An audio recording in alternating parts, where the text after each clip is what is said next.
कल किसी ने एक प्रश्न किया था कि कोई तांत्रिक मेरे पीछे पड़ा है और मेरे वंश का विनाश करने का संकल्प किया है, वो मेरा नाश कर रहा है, क्या आप मुझे बचा सकते हैं? आपको सच्ची कहते हैं, किसी भी तंत्र में और किसी भी मंत्र में इतनी ताकत है कि नहीं जो राधा नाम का जप करता है उसके ऊपर प्रयोग हो जाए। ये हम नहीं, अपने आचार्य बड़े बड़े महापुरुषों की बात कह रहे हैं। आपने अपना आराध्य देव मान लिया है और राधा राधा राधा, हम आपको अपने विश्वास और अपने हृदय और अपने आचार्यों की वाणी के अनुसार कहते हैं, किसी भी तंत्र का प्रयोग नहीं होगा। तंत्र का प्रयोग जानते हो कब होता है?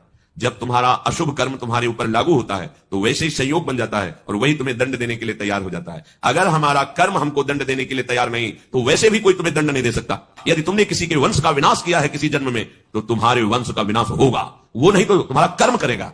अब तुम्हारे कर्मों का नाश कौन कर सकता है? नाम। ये राधा नाम यदि उच्चारण कर रहे हो, मान लो हमारी प्रार्थना, तो तुम्हारे कर्म तुम्हें दंड नहीं दे पाएंगे। कोई भी इस त्रिभुवन में ऐसा पैदा नहीं हुआ कि तुम्हें कष्ट दे सके। तुम्हारा कर्म लागू होता है, वो कोई रूप रख सकता है, किसी भी व्यक्ति के दिमाग में बैठ सकता है, कोई भी घटना घट सकती है, तुम्हारा ही कर्म है, कोई दूसरा नहीं। तुम सोचते हो मैंने कोई अपराध नहीं किया, ये तंत्र के द्वारा मुझे नष्ट कर रहा है, भूल जाओ, तुम्हारा कर्म तुम्हें दंड दे रहा है। उसी कर्म का विनाश करने में समर्थ है भगवान नाम, प्रभु का नाम। और प्रभु भी जिस नाम को जपते हैं वो राधा राधा राधा। जो आनंद पूर्वक प्रभु का नाम, प्रियाजू का नाम उच्चारण कर रहा है, जितने भी शुभ विनायक अशुभ विनायक सब भयभीत हो जाते हैं।